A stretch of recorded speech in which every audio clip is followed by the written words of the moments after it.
What is up, everybody out there in HeroClix land? This, once again, is your friendly neighborhood Scott Porter, back for day 5. I am so sad this is coming to an end of our amazing unboxing series for Marvel's new HeroClix set, Future Foundation. That is right, Fantastic Four and the Future Foundation coming to you from WizKids within 6 months of the Fantastic Four making their glorious return to this wonderful game of HeroClix in the first place. When I saw the solicit for it, I was like, why are we getting another Fantastic Four set so quickly?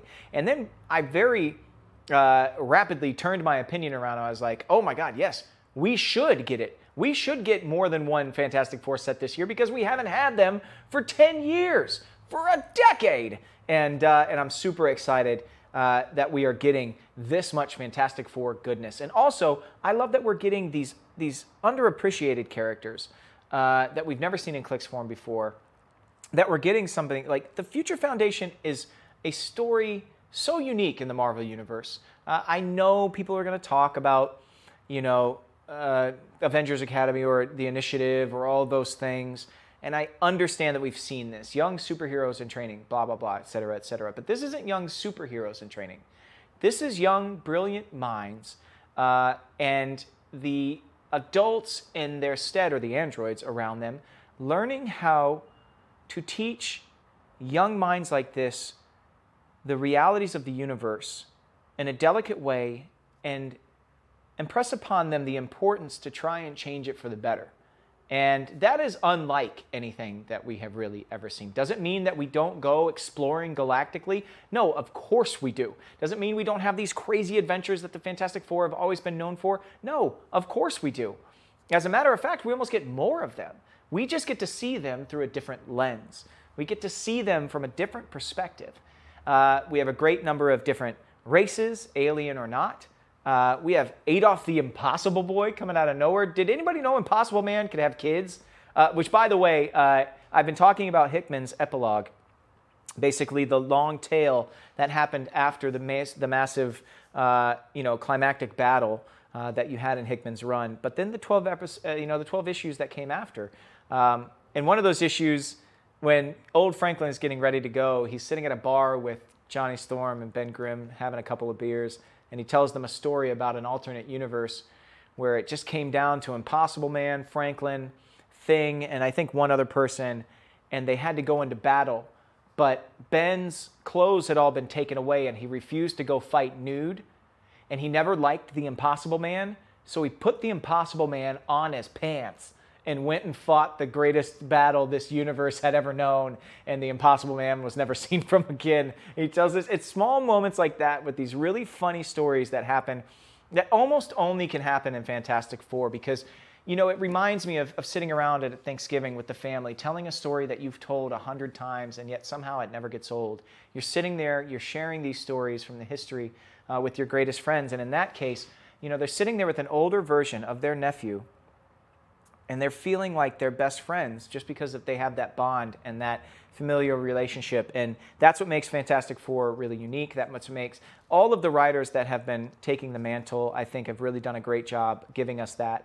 When we went into Matt Fraction's run, the Fantastic Four book that he wrote was all crazy adventures, issue by issue by issue. Whether you go back in time and you deal with the deaths of Caesar, or you go to the end of time and you find the people who are waiting for the cold death of the universe to fall upon them, who haven't had children in a millennia, you go back and forth. And that story dealt with Blastar. You get all these villains, all these amazing stories popping all over the place. And then Fraction wrote the FF, his run of the FF with Ant-Man and Medusa and She-Hulk. And you have this really small kind of family tale that continues spinning just here on Earth. And, there's such a great balance now. You can have an anchor with the Future Foundation, and you can have these wild adventures with the Fantastic Four. And that's why I love these two sets in tandem. It feels exactly like it's mirroring the books, and I love it. We've gotten all 3 of our super rares. We got Silver Savage, we got Sue Storm, the Queen of Atlantis, which was crazy. They both deal with mission points, Uatu and her. Those are our 3 super rares. Didn't get a prime.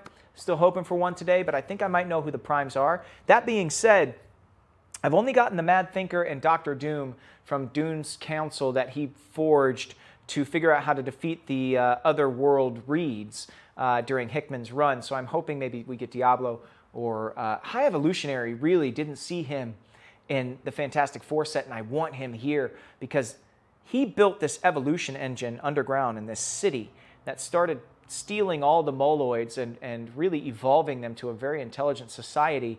And Mole Man had to come team up with the Fantastic Four to try and take that guy down. It was very impactful and gave me some of my favorite characters in the Marvel Universe, and that is the 4 Moloids that are a part of the Future Foundation. So I would love to see him. I definitely want to complete the Moloids. We need Tong still, and haven't seen her. And so there's still a lot that I would love to get today, but I am so satisfied with what I've already pulled, and I hope you guys have been too. Again, the set comes out February 17th. Thank you so much for being here all week long. Day 5 starts now. Of course, we haven't seen a chase. We'll see. The back of the box shows a version of Doom from a 3-issue run by Chuck Dixon in the 90s. So I think we're going to get just unique versions of Doom, maybe. I don't know how many as chases, but I hope we get one. Okay. We have pulled another artifact. That's 3. We got the Silver Surfboard. We got the Ultimate Nullifier. And we have a third one here, Alchemical Potion. And yes, that means that we are getting Diablo. Awesome. And you'll notice that, okay, so we got Diablo. You notice they're all in these like white and gray outfits. That's because that's their like kind of Future Foundation outfit. Oh man, I'm so excited to finally get Diablo here. Comes with an alchemical potion. That's pretty cool. We got Invisible Woman. Okay, in the main set. We've already seen Katie Power, but I'll put her sculpt down there. We got Ant-Man. I'm hoping this is a different version. I think we talked a lot about yesterday about how Scott Lang became like uber powerful. And then, yes, we did. We got her. Tong. Tong is here. Oh, I love it. Tong in the books, all the Moloids really, they kind of just identified as boys first because they didn't know any better. They're like being forced into this world of humanity and of titles and all of these things. And in one issue, Tong all of a sudden goes, "Brothers, I have tried. I believe that I am a girl." And Turg just floats over to her and hugs her. And then Kor and Mick also jump on and they just hug her and they're like, "Sister, we have a sister." And it's this wonderful, beautiful moment in the book. And then she puts on a pink dress and then they go running down a hall. And Scott Lang's in there and he turns around and he goes, oh, I guess that's what we're doing now. Okay, cool. And nobody bats an eye. And it was just such a wonderful, beautiful moment in the book. And the Moloids all together are they're so vibrant and they're so full of hope and they're so funny. I got to tell you, they really are funny. They're worth reading Future Foundation for all on their own. So to finalize the Moloids here, I'm very excited for. And yes, I know, for years I've been calling them Moloids. And in the comment section on the Fantastic Four set, I kept on saying Moloids and people kept on calling me out. And they said, it's Mole Man, it's Moloids. And I look at it phonetically and I don't agree, but thematically I do. So you know what? I've changed my ways. Thank you guys in the comment section for hitting me up, letting me know. And now I call them Moloids and it feels good. It feels good and I want to say thank you to you guys for doing that for me. Okay, let's see. Let's start. We already had Katie Power. This Scott Lang, let's see. Is it the same Ant-Man? It sure is. It's not a different version of him. The one that we pulled yesterday. Again, if you haven't seen days 1 through 4, pause the video, go back and watch. We will still be here. I promise you that. Okay, so let's start with Tong, actually. Tong is, like all of the other Moloids, a sidekick. Tong is set number 26. She is worth 15 points. The Moloid kids, Mick, Kor, Turg. If the listed characters are on your force, Tong and the listed characters modify their combat values by +1. Pancakes?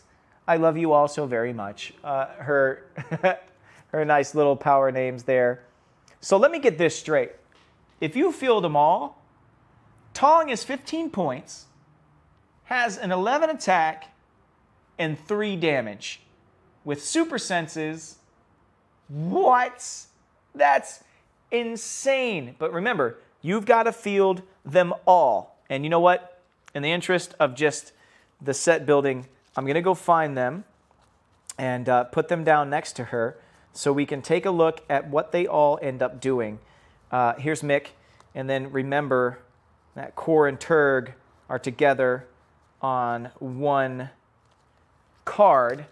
And, Turg, of course, because he's just a floating head. There we go. So now you've got Exploit Weakness with the 3 damage there. Got Stealth on Core and on Mick. And then remember, Turg, the floating head, has hypersonic speed and does damage when he flies through somebody. So, yeah, they're actually pretty formidable. And it says combat values by +1. It doesn't say, for a long time we would have the caveat, all combat values except damage, blah, blah, blah. But no, all combat values. So now you're looking at them all. She comes in at 15 points. Mick only comes in at 10 points. You're getting 10 points for a 3 damage Exploit Weakness with a 10 attack on the first click. Core and Turg, yeah, they're pretty nasty. And Core and Turg is only 25 points. So, it's 50 points. It is a little bit of an investment, I guess. Let me see. Am I doing the math right there? 25? Yeah. 25 plus 25, 50 points. But then when you start putting captains or allies on the sideline, they start becoming little formidable 4-click characters. You play them all together. You play them with other Future Foundation players, and you've got yourself a cool little team. I can't wait to field them. I don't care if I lose. It'll be a lot of fun in the process. Okay, Invisible Woman. I don't know if we've seen the main set, Invisible Woman. I can't believe that we haven't, actually. Set number 19 comes in at 60 or 40, just like every other member of the Fantastic Four that we have in the main set here, the Future Foundation versions of them. I consider them all my children, is her trait. Once per turn, when a friendly sidekick is targeted by an attack, you may replace that sidekick's defense value with Invisible Woman's printed defense value. Okay, let's see what it is. Let's see what it is to start. 18, 19, 19, 18, 18, 19. Holy heck. This is the captain you have to play. You have to play her. All of these sidekicks are so squishy. She's 8 clicks long, and for the first 6 clicks, either has an 18 or a 19 defense, and gives that defense value to any sidekick on the field. And remember, it is not qualified by keywords. It is just a sidekick. They just have to be called a sidekick. Up there in the top right, it just has to say sidekick. So in future sets, she's going to be sharing that 18 and 19 with other sidekicks. It's not universe specific. It's across the entire game. That is crazy. And that's once per turn, and it's only one sidekick per turn, but still, I need to protect them in that way is pretty awesome. No line of sight necessary, no range value necessary. She's pretty awesome. That's so cool. I was wondering, how are they going to give us another fresh version of the Fantastic Four, unless they give us very, very niche, very specific versions like Susan, Queen of Atlantis. But I did not expect them to amp it up and give us all of this, sidekick, captain, all that stuff. They really differentiated these characters, and that's a feat in and of itself. So good job, HeroClix. Okay, yes, here we go. Diablo. Fantastic Four, mystical, past and scientist, ally. And if you notice, 47A. So here you go. The rare prime will be Diablo. I'm pretty sure it's going to be, these are the Council of Doom versions, and then you're going to get the regular versions or like a hyper-powerful version of them. So your primes are going to be High Evolutionary, Diablo, Mad Thinker, and Wizard. Those are going to be your primes. I'm calling it now. Esteban Corazon Diablo. Diablo, I love that Diablo is actually in his name. The Council of Doom's expert on the mystic arts. Sideline active, unique modifier. Friendly captains and sidekicks modify attack by +1 when attacking 1+ characters with the mystical keyword. And remember, that's free. Alchemical mastery. Trait. Diablo may start the game with the Future Foundation item number 1 alchemical potion equipped. When he rolls for its effect, you may choose any number up to the result. Boom. There you go. So there's the alchemical potion, which we pulled in this booster as well. Set that little thing in the middle there, why not? Huh? How about that? That's pretty cool. Also, special attack power. Do you trust your own eyes? Incapacitate smoke cloud. Smoke cloud as free, but only to generate up to 3 markers in adjacent squares. So Diablo starts the game with the alchemical potion equipped. When he rolls for its effect, you may choose any number up to the result. So you could choose, up to 6. The effect of the alchemical potion, I'm switching to the other card real quick. When equipped, place the alchemical potion in the circle on the back of this card with the arrow indicator pointing to the color of your choice. Free. Roll a d6. Turn the alchemical potion clockwise, a number of colors equal to the result. The character can use that power until your next turn. But if you are Diablo and you roll a 5, you can choose to stop at any of those 5. You may choose any number up to the result that you rolled. So if you roll a 5, you could choose any of these on the outside up to incapacitate there. Pretty cool indeed. Look at the back of his dial. It's Fantastic Four and Mystics team ability. 7 clicks long, only 60 points. Stealth, has that special power that gives him the alchemical potion control. That is pretty neat. Checking the back here, making sure we didn't miss anything. We did not. There you go. So I'm really excited. We got 3 objects, which I don't know. I always seem to not luck out on objects or on equipables, and to get 3 of them is pretty cool. And to get the ultimate nullifier and the surfboard, and then to get Diablo with that very specific alchemical potion, there's a lot of synergy there, and I'm super, super excited. Woo! Okay, the last one. I gotta buckle up on this. Also, what is in Scott Porter's cup? Mountain Dew Whiteout. The greatest Mountain Dew ever created. Don't at me. Come fight me. I don't care. It is wonderful. It is incredibly rare to find. I was driving cross country like a year and a half ago and was in a little town in Colorado where I found it, and I stocked up. I bought the gas station out of their bottles, and I haven't seen it since. So this is a special occasion, guys. I broke one of the bottles out. I've only got like 4 left, and I'm glad to share it here with you guys today. Yep. Tell me in the comments if you think I'm wrong, but I won't care because it is the greatest. Okay, here we go. Last booster, and yes. Okay, there's a lot of bubble wrap in here, which tells me we're getting some special stuff. They don't just pack anything in bubble wrap. Let's see. We got She-Hulk, who we already have seen. We got Jack Power, and we got Spider-Man, who we've already seen. I'll show you their sculpts again just really quickly, and then I will start wrestling with bubble wrap, which is one of my least favorite things to do in the world. Okay, there we go. Boom, boom, boom. Jack Power, She-Hulk, Spider-Man, we've seen them all. They are the same set numbers of the ones that we already opened. So not a ton of sculpt reuse actually in this set, which is pretty cool.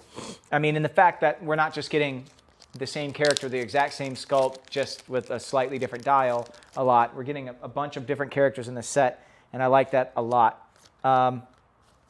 But we do have 2 figures in bubble wrap in the same box. The first one being, oh crap, this is awesome. Herald of Galactus, Stardust. Woo! Yeah, baby. We are getting the Heralds in big numbers right now. I'm super excited about this. And then finally, yes, we did get a chase. It has got a hunter green base, which is the same color as Doom's cape normally. And yeah, we got and this is such a cool one too, Doctor Doom, the Sorcerer Supreme. So I think confirmed we are getting different versions of Doctor Doom as the chases. You know, man, Doctor Doom, I'm going to say something. Doctor Doom wasn't always my favorite. Don't do it. Don't yell at me yet. Wasn't always my favorite. I never saw the attraction that so many people had for Doom. I didn't really see it until, I think it was Doom War, when it was Doom invading Wakanda. It was the battle between Doom and Black Panther. Doom was trying to get all of the vibranium, trying to take control of the vibranium in the world. Black Panther had to end up just finally shutting all of it, like basically rendering all of the vibranium in the world inert.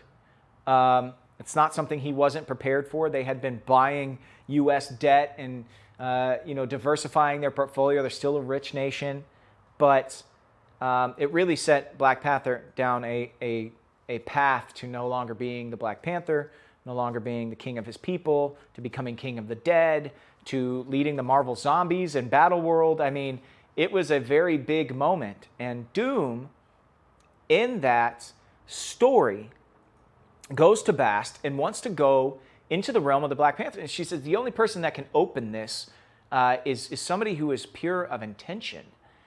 And it's when I really first noticed, even though he's a villain, he is so pure and so noble in his intent, which is what makes him such a wonderful villain. The loss of his mother very early on, trying to recover her soul from hell, wanting to be great and do great, and then having a very real flaw of jealousy, which is just such a useless emotion, but something that some of us can't break ourselves of, and all of us at some point battle with.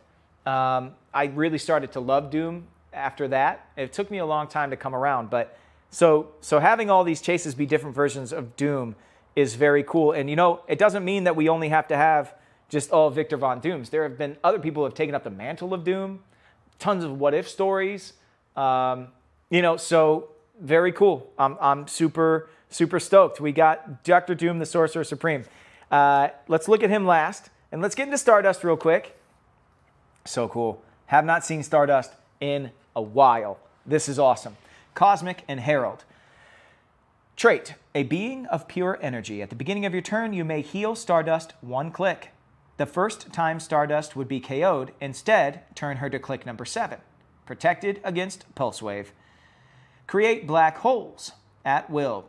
Pulse Wave. Power. Choose an unoccupied square within range and line of fire. Then, Stardust can use Pulse Wave at no cost as if she occupied that square. What? After resolutions, place all hit characters in squares adjacent to the chosen square.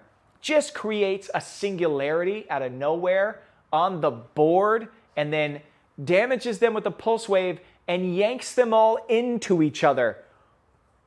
Whoa, that is awesome. Oh man, you want to talk about some synergy. Get an energy exploder, get her on the, oh man. And look at that, 8 clicks long, comes in at 100 points, which is what Terrax came in at as well. I think all of these Heralds are coming in at 100, which is awesome.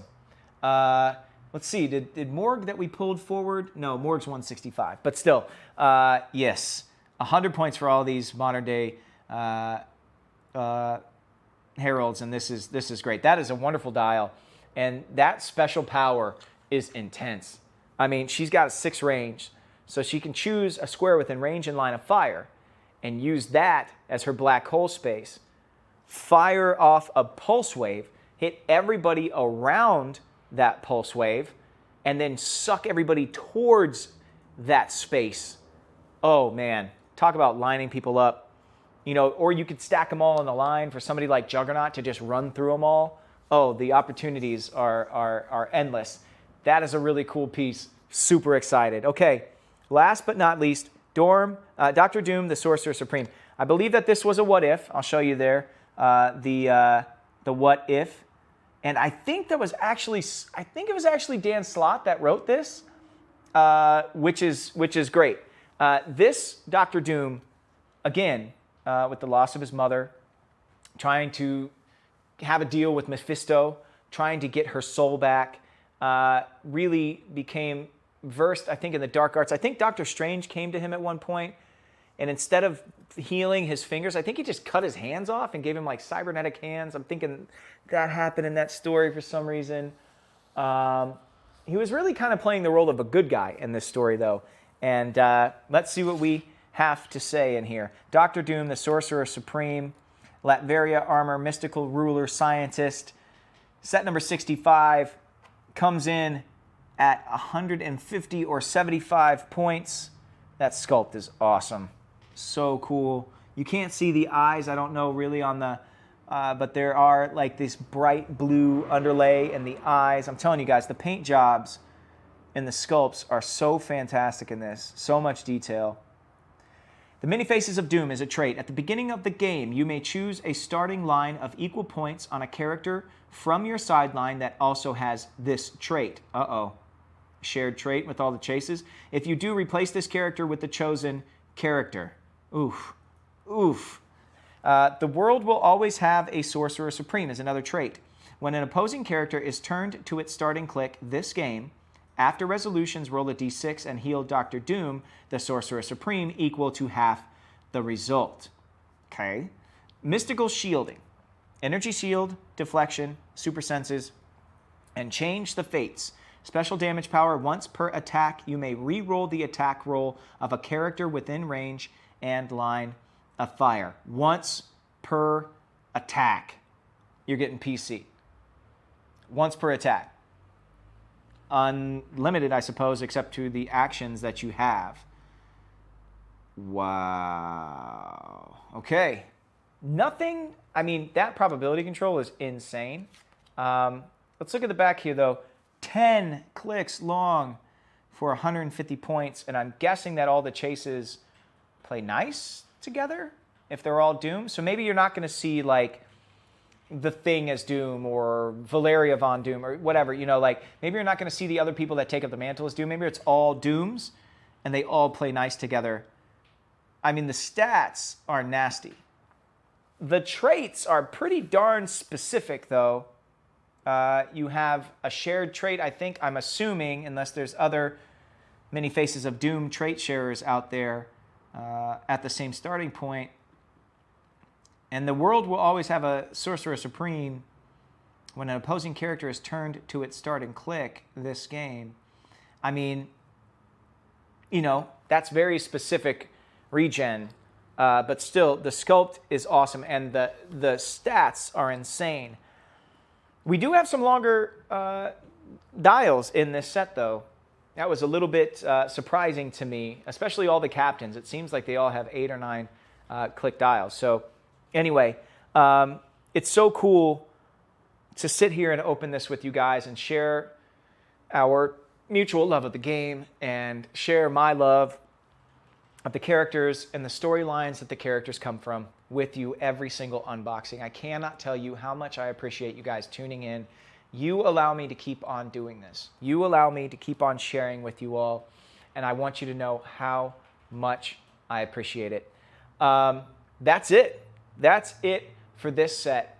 I know that some rule changes are coming, and I know that some folks have different opinions on them.